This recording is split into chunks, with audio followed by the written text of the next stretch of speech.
All right, open up your book to section 11-2. This is page 562 in your book.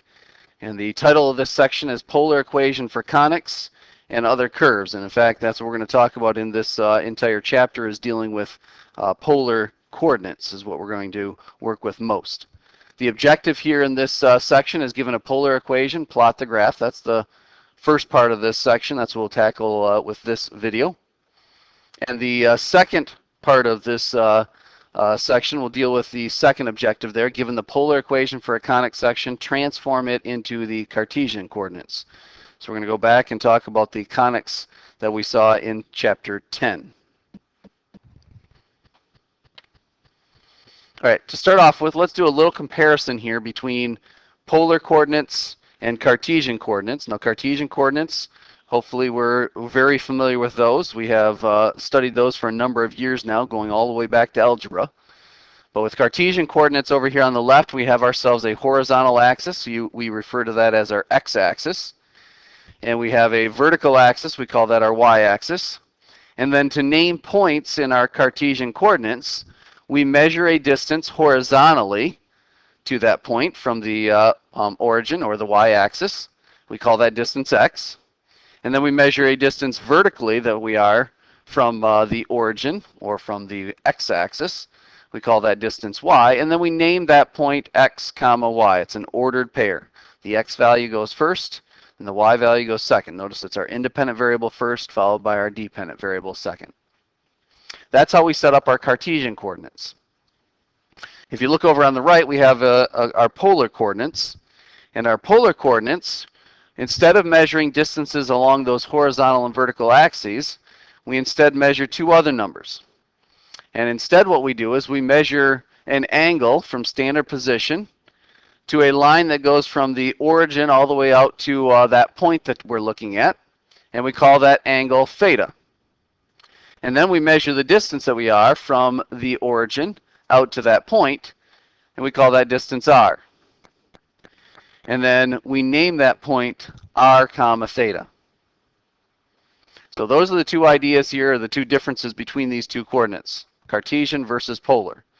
Now, just to give you an example of when you'd be using one perhaps versus another, if you were standing in downtown Chicago and I asked you to go from point A to point B, you'd have to travel a distance north-south, depending on where you're at and where you're trying to go. Then you'd have to travel some distance east and west in order to get to the location you want to be. In other words, you'd be using Cartesian coordinates to do that, and that's because there's buildings in your way.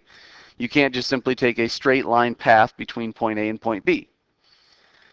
On the other hand, if I dropped you off somewhere out in the desert or somewhere that you wanted to travel from point A to point B, instead what you'd do is you'd measure from where you're at an angle from where you're standing towards where you want to go. That would give you a bearing. And then you'd measure the distance that you want to travel to go straight from the point you're at to the point you want to travel. And that'd be your distance r there. In other words, those are polar coordinates. So it just depends on what situation you're in as to whether you might be using one versus another. And we're just looking at what polar coordinates look like in terms of graphing equations is what we're going to study in this chapter.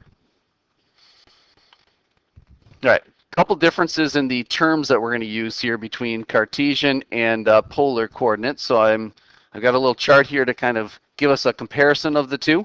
And the terms that we know from Cartesian are listed there, and then the polar counterparts to those are listed in that last column there. So over in the left there are some terms that we use. The intersection of our two axes in Cartesian, we call that the origin. When we switch over to polar, we call that the pole. Your positive horizontal axis, in Cartesian we just call that our positive x-axis, is usually what we refer to that as.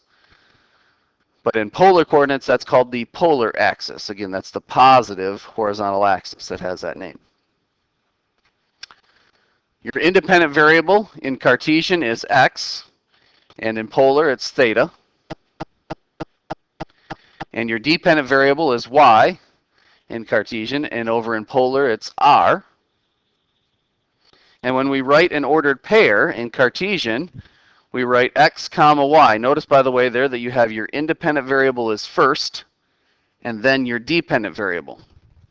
I point that out because notice for polar it's different. For polar, we write that as an ordered pair of r comma theta, where r is your dependent variable, that's going first, and then theta is your independent variable, that goes second. So the order of these two gets switched around. Just make sure you understand that the order there is different in terms of dependent and independent variables in the way they're listed in that ordered pair.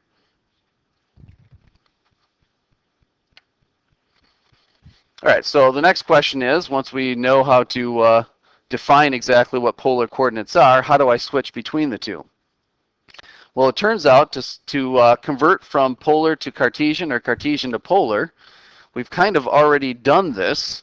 This sketch that you see here over on the left hopefully looks a lot like a sketch that we saw way back in chapter number 5 when we first started working with angles and understanding our trig functions, and how we went from trig functions in just right triangle problems to working with any size angle. We switched it over so that I could work with any angle in the coordinate plane.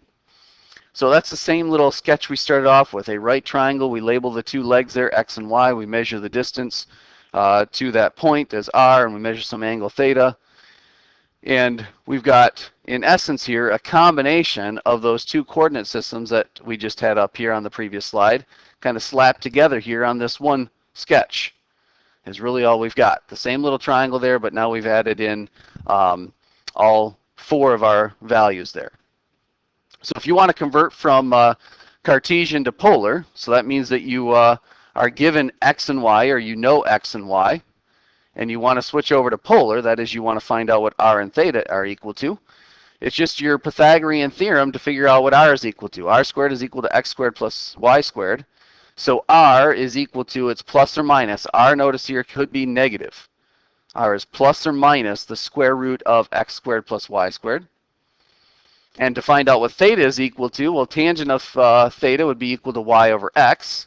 So that means that theta is the arctangent of y over x. Again, we've dealt with that little guy a number of times, that if I want to find out what theta is equal to, I have to use arctangent. Arctangent is defined in terms of tangent inverse plus that 180n.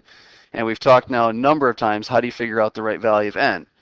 Depends on what quadrant you're in. If you're in the first or fourth, n is 0. Second or third, n is going to be 1.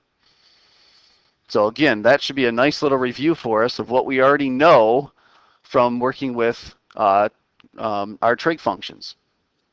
Down below there, we have the conversion to go from polar to Cartesian. So that means you already have r and theta, and you want to find out what x and y are equal to. So again, just using some right triangle trigonometry here, we can use cosine and sine to do that. It turns out that x would be r cosine of theta, and y would be r sine of theta. So I have a way to easily convert from polar to Cartesian, or Cartesian to polar. And again, the nice thing about this is these are already properties and rules that we already know. We're just applying them for a new coordinate system.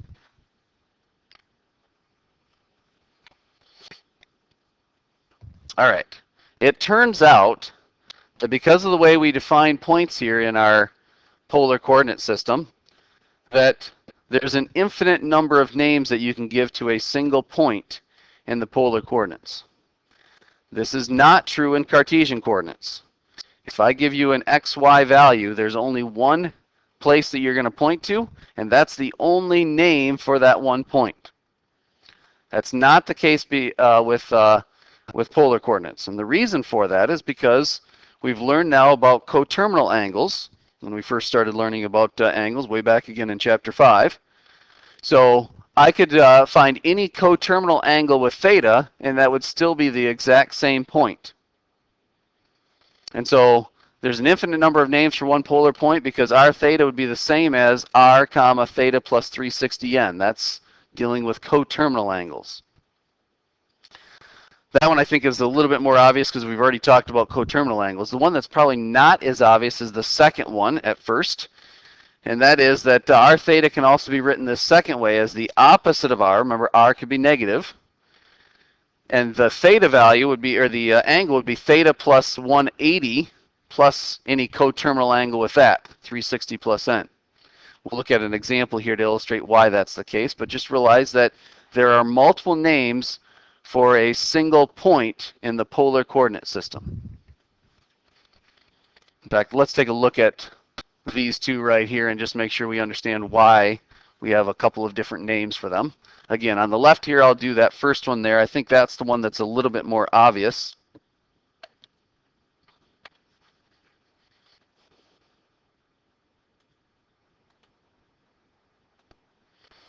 All right, so again, the first one I think is a little bit more obvious here. And I have a point r theta sketched here in the coordinate plane. And I've got the points here, r and theta, marked as well. But if I were to sketch where r and then theta plus, say, 360 is at, well, theta plus 360, if I add 360 to this, that means I come all the way back around. This is 360 degrees. That means that I end right back up where I already am at, in other words. So another name for this point would be r comma theta plus 360. And I could keep doing that for any multiple of 360 there. I could add 720 and so forth. Or I could even subtract 360. And that's why that first one is true there, that as long as I find any coterminal angle, I'll find another name for that point. Now the second one might not be quite as obvious, so let's take a look at it. Now I've got a point marked r theta over in the first quadrant here. And I've got another point that's kind of been put in the third quadrant there for us that we'll use here to understand why this is another name for this point. Let's first deal with what happens if you use a negative r value. So if I measure some angle theta and then use an r value that's negative, rather than going into that quadrant where theta lies, you push your way back through to the opposite quadrant, go back through the pole the other way, to get a point in the opposite quadrant. So in other words, this point down here, if I use a negative r value for the given value of theta, then this point right here would be negative r comma theta as a second name for that point. Let me do this in another color. Now we can get to that point another way. Another way that we could do this is if I measure this angle theta and then I add another 180 degrees to that. That's this angle right here, 180 degrees. Then theta plus 180 is also where that point lies. In that case, I'd have to use a positive r value to get out there. So in other words, another name for this point down here would be positive r, and then theta plus 180 degrees. So now if I use those two ideas in combination here, that is, use a negative r value and use an angle of theta plus 180, well, where do I end up with? Well, if you take theta plus 180, you'll end up at this point down here in the third quadrant. And then if you use a negative r value, you're going to end up pushing your way back through to the first quadrant. So again, if I measure an angle of this angle right here is theta plus 180, and if I use a negative r value, that's going to be going back in this direction. So another name for that point up there would be the opposite of r, and then theta plus 180 as our angle. And that's where that second name comes from up above there, negative r, and then theta plus 180. And of course, I can add any coterminal angle onto that, and I have another name for that point. So you can see how in polar coordinates, we have a number of names that we can give to every single point. That's different than the Cartesian coordinate system. All right, so let's take an example here. Let's sketch this point 5 and then 60 degrees in polar coordinates, and let's give it a few other names here just so we can illustrate this idea. So let's sketch this point. First of all, 5, 60. That means I'm going to sketch an angle of 60 degrees. So we'll be here in the first quadrant here. So this is 60 degrees. And then this distance right here is 5. So this gives us the point 560. All right, so then let's name some other points that we can give this, or some other names that we can give to this. Again, keeping r value positive, at least to start off with, I can just list some coterminal angles with this. So I could have, in fact, I'll write it this way first. I can use r and then theta plus 360n are some names that I can use. So I could use, for example, 5, and then if I add 360 onto 60, that will give me a total of 420. Or I could subtract 360 from 60. That would give me 5 and then negative 300 degrees. Those are names that I can come up with for that. The other naming convention that I could use that we saw there is I could take the opposite of r and then theta plus 180 and then add on your 360n. So if I use that naming convention, if I take the opposite of r, that means I've got a negative 5. And if I just let n be 0 to start off with here, if I add 180 onto theta, 180 onto 60 is 240 degrees. That would be another name for that point. And then I could list any coterminal angles with 240. So let's use n equals negative 1, for example. So I'm subtracting 360 from that. So I'd have a negative 5. Subtracting 360 would give me a negative 120 degrees. And notice with these 4 I got listed here, for 1 point, I was able to come up with both positive and negative values that I could list for each of those r and theta values. So just realize, again, there's an infinite number of names that you can give to any point in the polar coordinate system. All right. We have what's called an auxiliary Cartesian graph that we work with when we're dealing with polar coordinates and polar equations. And the reason for that is because the fact that our calculator is somewhat limited in terms of what it can do with polar coordinates. We'll see that in a minute here. But an auxiliary Cartesian graph is a plot of a polar equation in the form of r equals some function of theta. And we do that auxiliary Cartesian graph in function mode as just y equals f of x. So you take the exact same equation you already have, but you're just replacing the independent variables and then replace the dependent variables with the corresponding values there. So I'm replacing theta, the independent variable, with x, its independent variable in Cartesian, and then r with y for the dependent variables. And again, the reason why we do this, that's what this note indicates here. The reason why we do this is because of the fact that in polar mode, you have fewer options available when you go to graph something and you try to start tracing it or find zeros or whatever, or find intersections, whatever you're going to try to do. There are fewer options available if you are in polar mode than if you are in function mode. So by switching over to function mode, it can allow you to do some things with that graph or graphs that you wouldn't be able to do in polar mode. Polar mode, though, is actually the mode that shows me what it looks like.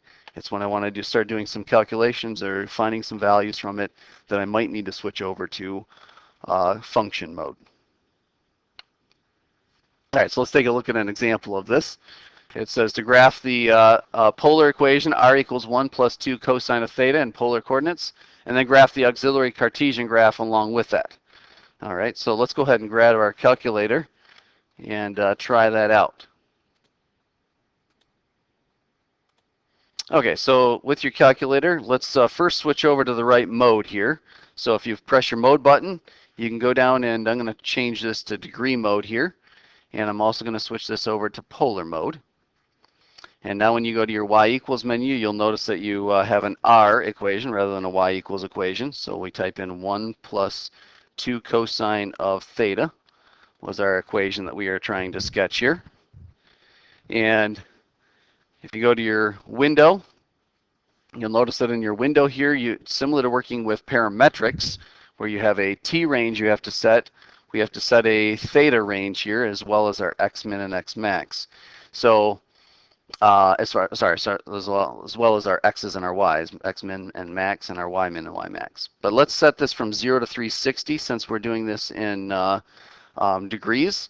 And let's make our theta step, we'll make it 5 degrees. That's how much it's going to change theta by as it tries to plot points, similar to what the t step does in parametric. And I think if we do this just in, actually let me zoom in a little bit here. Let's go from, say, -5 to 5 here for our x's, and -5 to 5 for our y's. That should be a decent sketch of this here. And you could sketch it in your standard window and then zoom in to see what it looks like too.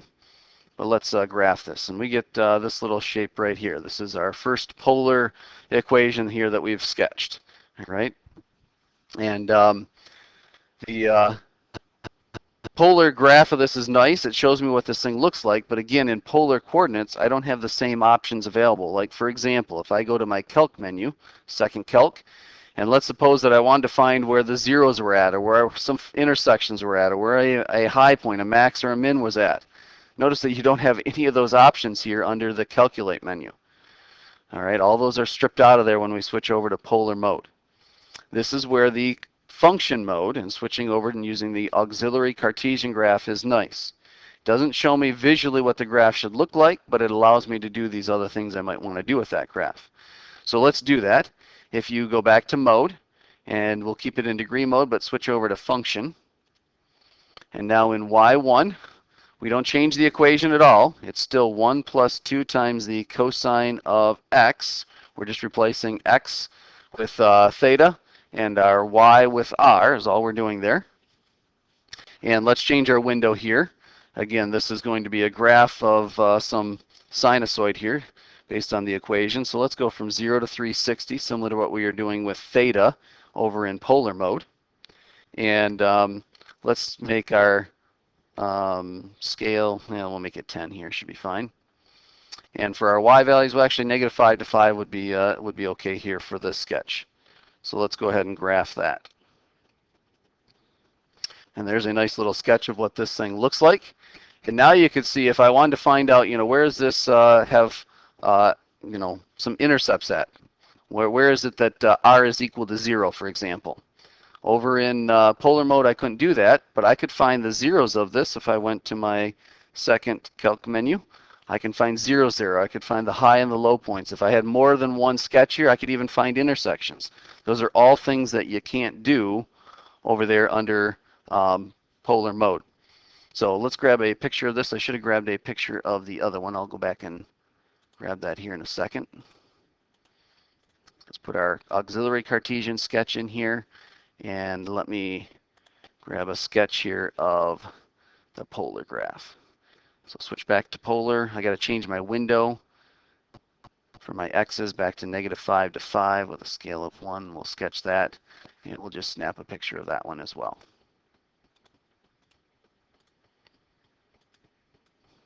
All right, there's our two sketches. All right, so this graph that we just saw there is actually what's called a limacon. That C is pronounced as an S, actually. And if you look in the book there, they'll show you the actual character that's used there. It's a C with a little tail on it, but I don't have that character here. So limacon is the name that's given to that. So what exactly is a limacon? Well, limacon is an equation in polar in this form. R is equal to A plus B cosine of theta, or R is equal to A plus B sine of theta. Back in Cartesian, again, going back to chapters 5 and 6 there when we started studying these sinusoids, this is just your general sinusoidal equation, although we've thrown out a few translations and dilations in here, but this is just a sinusoid. But in terms of polar, this turns out to be that sketch that we just saw there. That's a limacon. Let's talk about the details of this limacon.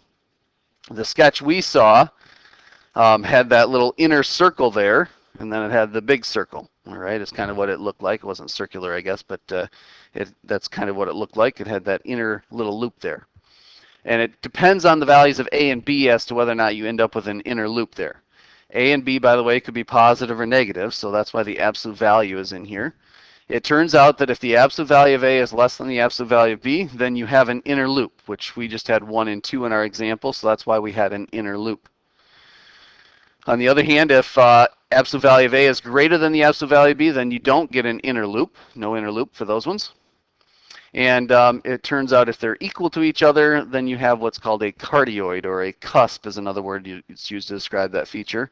It almost kind of looks heart-shaped, what happens at the pole. You end up with a cardioid.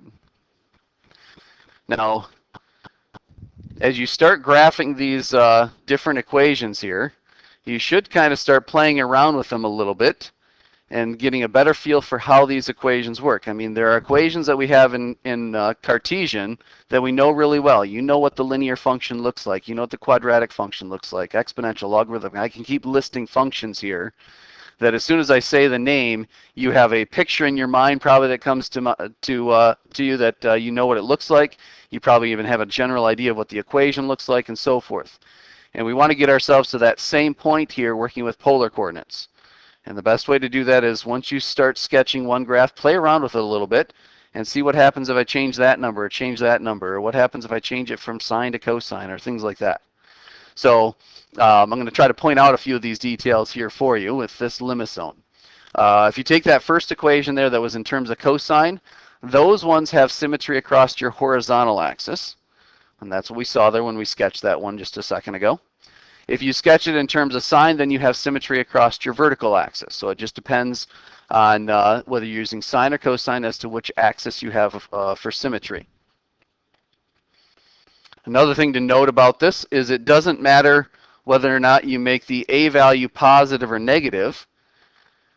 It turns out you get the exact same sketch. Now the r and theta values, if you were to trace them between the two curves there, would be a little bit different. And we'll talk about that a little bit more in the next section. But in terms of the picture you see sketched, it's the exact same sketch if you change a from being positive to negative. If you change b, though, if b changes from positive to negative, then it turns out that you actually have a rotation. Turns out that you actually are rotating this thing about the origin, and it's actually a 180-degree rotation about the origin, or about the pole. And it's in a, well, I guess it's technically in a counterclockwise direction, but 180 degrees would be the same either way. But it turns out that if you change that value of b from being positive to negative or vice versa, that it turns out it's a rotation of it. So if you want it to be symmetric across the positive side of the x-axis, that would mean that you're going to use a positive b value. If you want it to be across the negative, reflected across the negative side, then you'd use a negative value for b there. Again, those are things that you can kind of play around with. Once you see that first sketch, start playing around with those numbers, see what happens as I change them to see how that affects the graph. All right, let's take a look at one last example here. Example 1 there on page 566. It says plot the graph of the 5-leaved rows, r equals 6 sine of 5 theta. Now they've already told you what you end up with here, so I guess that kind of spoiled it for us. R equals 6 sine of 5 theta. And if you look here, this looks very similar to the equation we were just looking at for the limacon, though. We've gotten rid of the coefficient, or the constant out front, and we have multiplied our theta by some dilation factor there. But realize that the sketch is going to look quite different here when we look at this. It says find numerically the first interval of positive theta values for which r is negative, and then confirm your answer by plotting this part of the graph. Okay, so let's first sketch what this thing looks like. So grab your calculator and let's try that out. All right, so with your calculator, again, we're going to sketch what this rows looks like here, this 5-leaved rows they call it. So it's 6 times the sine of 5 theta. Again, we're over in polar mode. If you don't have your calculator in that mode, make sure you switch over to that. Check your window there, and let's make sure we got a decent window for this. I'm going to make my window a little bit bigger in the x and y direction, but I think 0 to 360 is still fine for our theta values. But let's go from, say, negative 8 to 8 for our x's. We'll do the same for our y's. And we can go ahead and graph that. And there we go. There's our 5-leaved rows there that they asked us to sketch.